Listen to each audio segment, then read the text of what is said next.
first out the gate, if there's one thing we know about Aaron Rodgers, it's that he always knows the right doctors to go to. No the doubt. ones with the correct answers and approaches. Yes, exactly. And now he's done it again because, throughout all of sports history, Tony, an Achilles injury meant you're out for the year. It was over. At the least. But not anymore. Reports say that thanks to Dr. Neil Atachi, Aaron Rodgers could be back in 4 months, right in time for the playoffs, thanks to a new procedure called a speed bridge. And Tony, this just changes everything, doesn't it?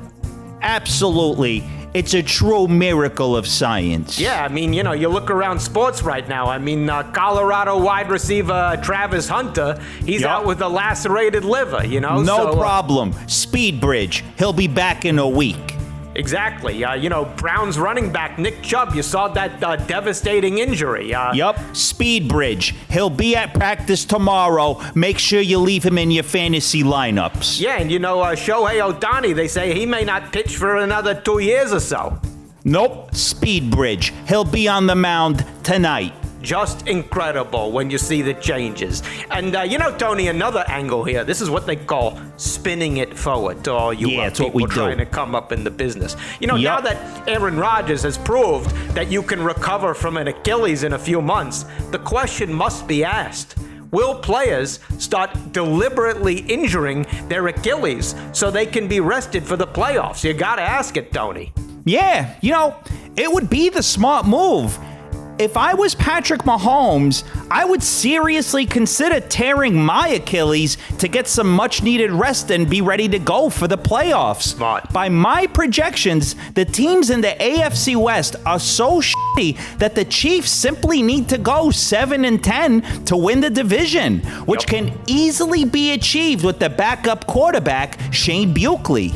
Great point, Tony. And, as long as we're discussing advice for quarterbacks here, let's move to Browns quarterback Deshaun Watson. He was seen, they had him meditating on the sidelines before that Steelers loss. And it was clearly the wrong approach because he threw a pick six and fumbled. And, it just goes to show that he's not getting the right coaching here, right? Exactly. People are blaming Deshaun. Blame the coaching. You gotta get to Deshaun in the right way. Communicate to him in the right way. Exactly. That's what Tony, you do. You have a smart solution here, don't you? Yep.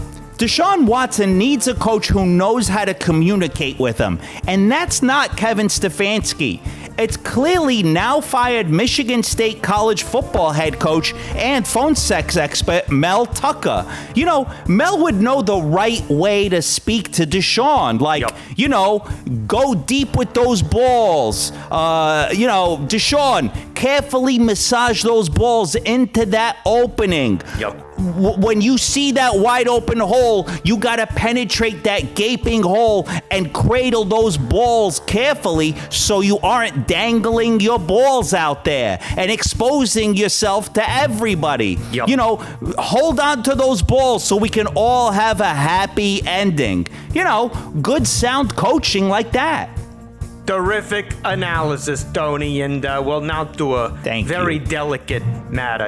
We don't like to talk about people's personal lives on this show, but then again, it's our duty as journalists to report the news and report that Bill Belichick and his longtime surprisingly hot girlfriend, Linda Holliday, have called it quits after 16 years. And, a source that spoke with People magazine said, quote, Bill is all about football and very busy now.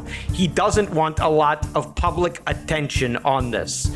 And well, then, out of respect for Coach Belichick, we are going to refrain from commenting on this matter, aren't we, Tony? Absolutely.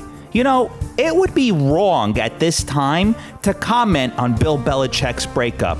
So, we're absolutely not going to point out that he broke up with a super hot woman who was way out of his league just to focus on an 0-2 team with absolutely no shot of winning the Super Bowl, let alone making the playoffs. Because, again, that would be wrong at this time. And we don't do those types of TMJ stories on this show. Again, low-hanging food. So well said, Tony. And, we also want to respect Linda Holiday's privacy at this time. Yeah. So we'll let her reach out to us when she's ready to come on the show or go on a date with Tony. Absolutely. Take your time. But just let me know. Hold on. Oh, you kidding me? Is it someone whose mic we should remove? Talking about mics. Corrections. All right, hurry up. Go. You said Aaron Rodgers' doctor is Dr. Neil L. Attachi? Yeah, bro. Great doctor. His name is pronounced Dr. Neil L. Atraj, not Neil L. Attachi. Oh, yeah? Well, I'm going to unattachi all of your limbs. Yeah, and Neil is what you're going to do when we cut off your feet. Oh, yeah, good you're one, done. Tony. Got him. Let's get out of here. No more. Show's over. What? You Hurry said up. that if Browns running back Nick Chubb saw Aaron Rodgers' doctor, he could also come back this season. Yeah, bro. Modern medicine. Anything's possible, bro. Yup. No, it's not. Nick Chubb's injury was way worse. He's definitely going to be out for the season, if not longer. Oh, yeah? Well, when I'm done with you, you're going to be out of blood. Yeah. You remind me of the Browns because this year your Chubb is also not going to see any action. Yeah, you're done. Good one, Tony. Good night. That's the end of the show. Let's go. By the way, it's low-hanging fruit, not low-hanging food. Oh, yeah? Well, nothing of yours is low-hanging, if you catch my drift. Yeah.